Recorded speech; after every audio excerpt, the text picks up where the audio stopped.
В София нашият футболен първенец ЦДНА се срещна с много силен противник – испанският шампион Барселона, в чието състав влизат 7 играчи от националния отбор на Испания.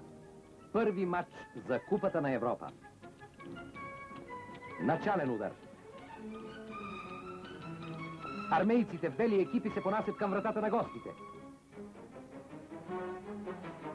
15 минути те притискат противника.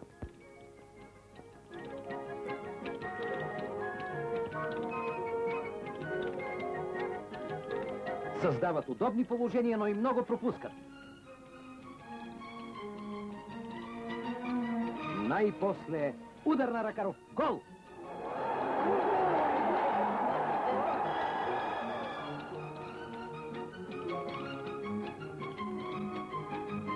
Контратака на испанците. Еваристо е съборен непозволено. Дуспа. Но Суарес изненадва всички. Бие вън.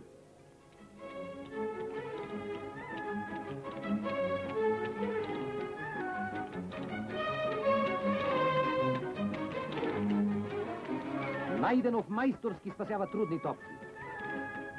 Обаче малко по-късно удар с глава на Сегара. 1-1.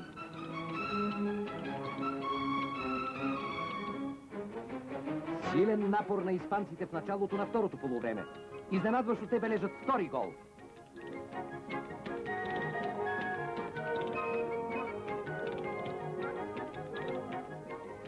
Българите хвърлят всичко напред.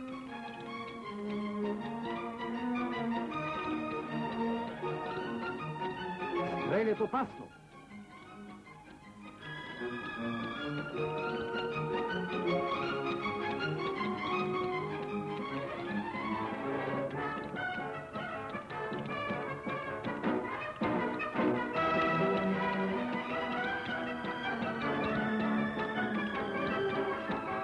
За миг Колев се освобождава. Удар, гол!